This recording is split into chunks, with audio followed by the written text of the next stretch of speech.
See a little light? Yes, I do. Okay. All right. Skugdash, Anya Updiki, Jacelle Ramon-Sauberan, Chapwalk, Amachit, Anya Wood, PhD candidate, Kitcha Ahanadam, Kitcha Danatam, Kukur Har, Mashkumakut, Mashkuma Dam. Good day. My name is Jacelle Ramon-Sauberan. I come from the Thanatam Nation, specifically the Santa Barbara District. I wear many different hats. Currently, I'm a PhD candidate at the University of Arizona in American Indian Studies with a minor in journalism. I'm also a freelance journalist when I have the chance. And I'm also full-time faculty at Thanatam Community College in the Thanatam Studies program. Lovely to have you here. Thank you for joining us. So I have a couple of questions for you today, which I lined up on the screens correctly. 1 second.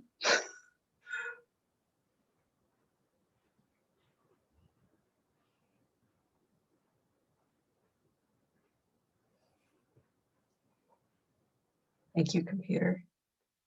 All right. What does it mean to have the saguaro nearly synonymous with Westerns? I think first to start off, I want to explain a little bit about what sorrows mean to my people.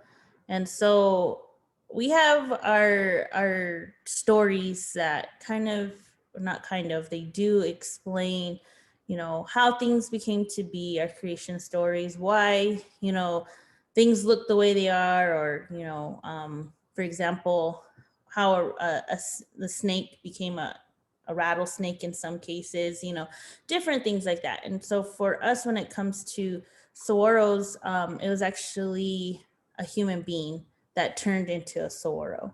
And so for myself, I don't speak for the whole Thanatam Nation, but specifically where I grew up and my upbringing and my teachings, I look at the saguaro as a human being. And the saguaro provides plenty of different things for not only humans, but also animals, and for us, when it comes to our new year is a season, which is in June and July. And a part of that is having a saguaro fruit harvest, where we pick the fruit off of the saguaros, also called the baitach in Autumn, and we turn it into jam, syrup, and it's also made into a ceremonial wine. And so it's a big factor, in our history, our culture, our traditions. And like I said, I look at it as a human being. So there's another part to all that. So you have this cultural side within my tribe, but then when you look at anything relating to Arizona, there's always a saguaro. And there's been times where I've seen things with the Grand Canyon and there's a saguaro, anything oriented with Arizona. And so, that's unique in a sense, because this is the only place where you can find saguaros. And it's kind of iconic, to have a saguaro in advertisements, tourism, films, whatnot. And so there's been many times I've taken literature classes where you have somebody writing about the desert. And I remember particularly in one class, they were talking about Arizona and talking about the Southwest and here in Arizona, and they started talking about armadillos. We don't have armadillos here, and so it's like, you got to make sure you get, your facts correctly. And so if you have a Western film, and you're wanting to do it correctly, to do it right, then of course you got to have saguaros in there, especially if, you're down here in Tucson, or, if you're having the films at Old Tucson when it was open, that's a necessity to have in the films. And so, for myself, I think when it comes to old Westerns, always they fascinate me, and that I always like to sit down and like get any chance I get to watch them, I will. My mom has them playing all the time on TV all day long at her house. But you know, it's, you always have to me, you always have to kind of see what is portrayed correctly, you know, what kind of looks a little funny.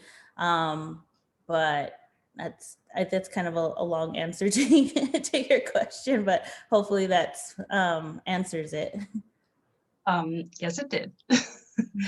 The next question is, what does the Sonoran landscape mean to you? Which I feel like we covered.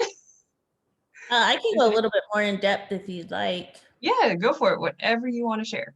Okay, sure. So, you know, for my tribe, you know, we had a vast amount of land that we see as our ancestral land, where we've lived for time immemorial.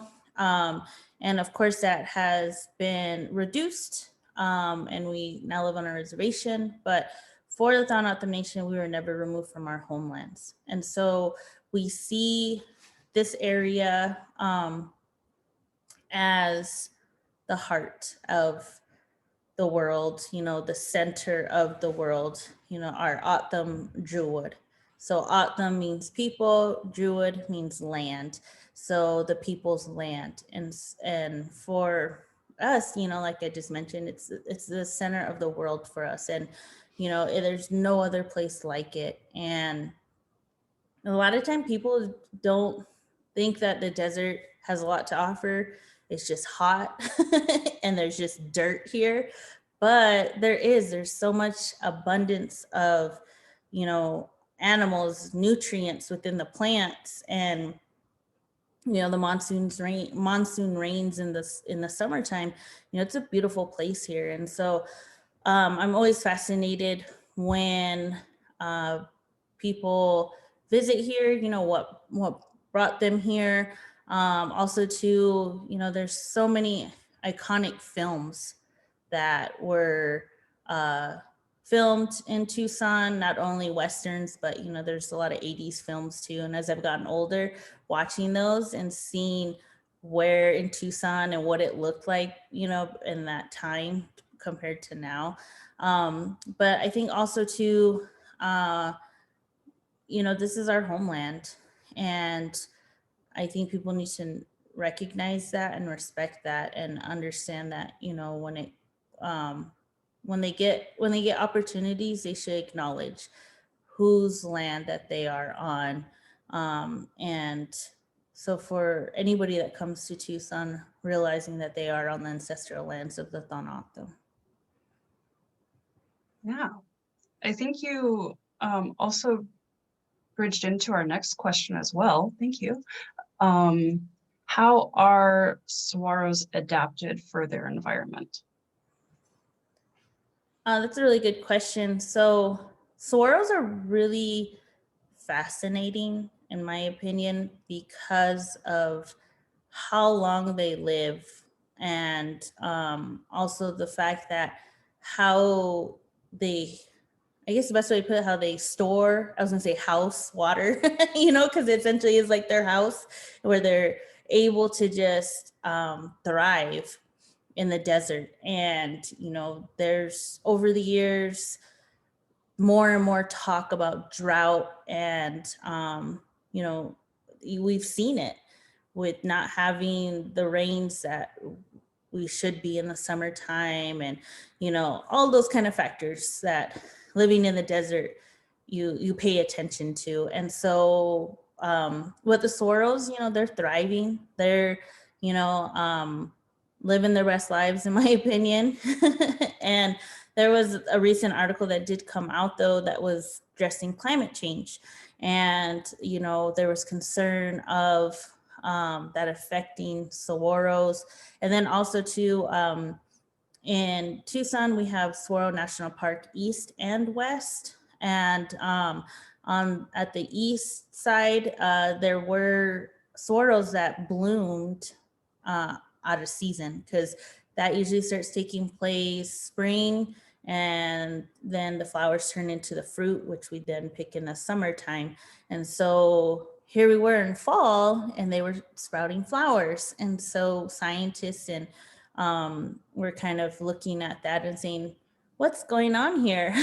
But again, for myself, looking and seeing, you know, sorrows as people, as our ancestors, um, you know, it kind of to me was interesting because of the pandemic right now and everything that we're experiencing.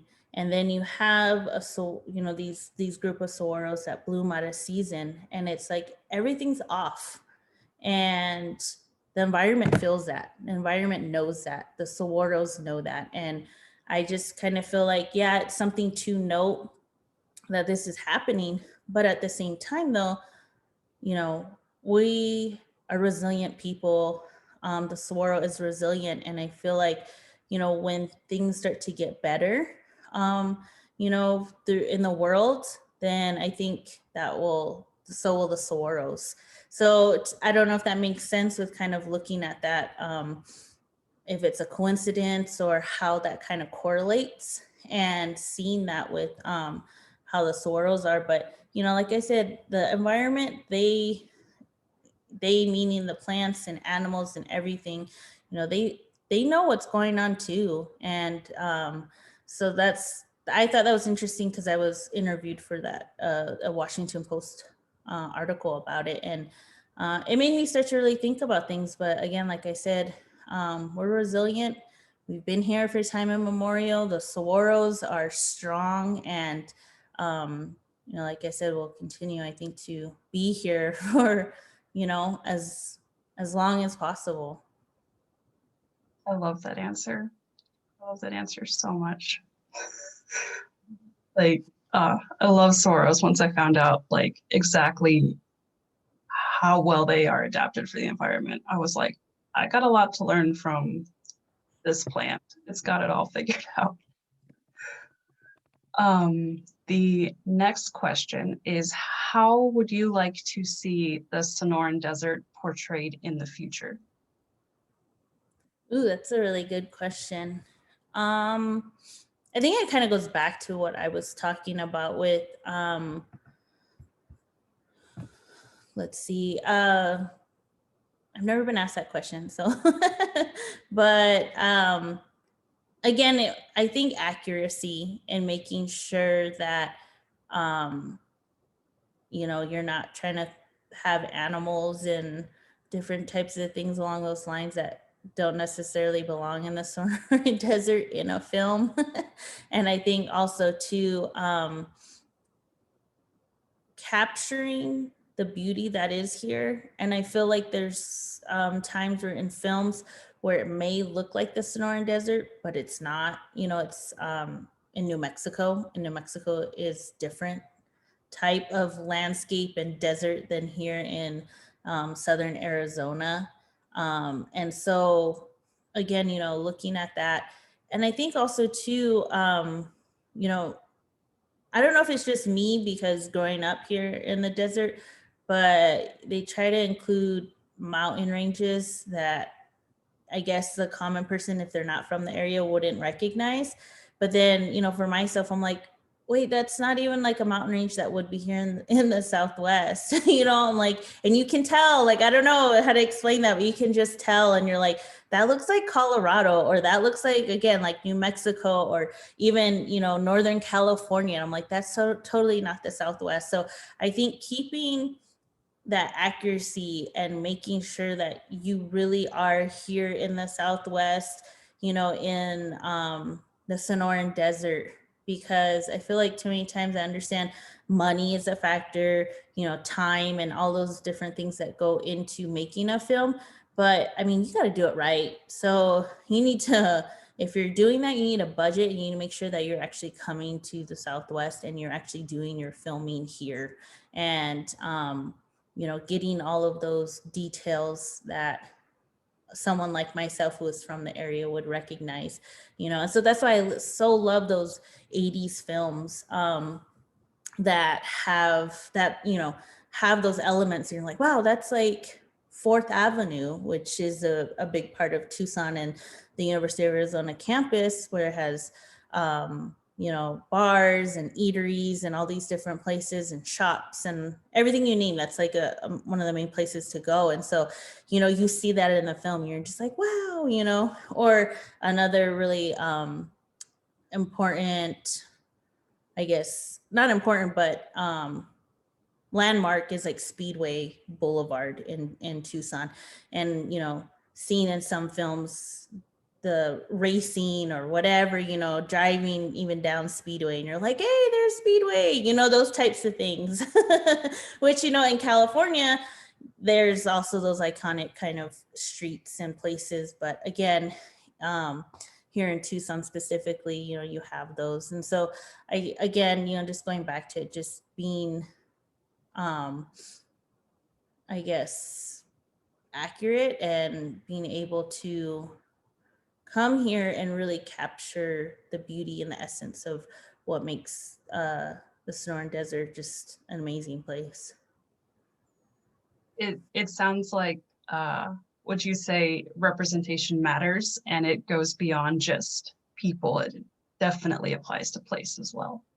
Yeah, and I think also too, just like those landmarks, so we're talking talking about Saguaros, and we're talking about having the mountain ranges, because I'm sorry. Hello, friend. Our ice maker is on right now, and it scared one of my dogs awake. But I love it. So looking at not only the plants, the animals, but the mountain ranges as well, because when you're in Tucson, every single direction you look, you'll see a mountain range. And so and then on top of it, there's places within Tucson that have shown up in films, like Sabino Canyon is a big place that's a kind of a popular tourist attraction to go outdoor hiking, and there's water flowing and different things like that. So yeah, that representation to just do it right, I guess, is the best way, because there's been so many times that I've seen in literature and films where it's supposedly the ice maker. Hey, it's okay.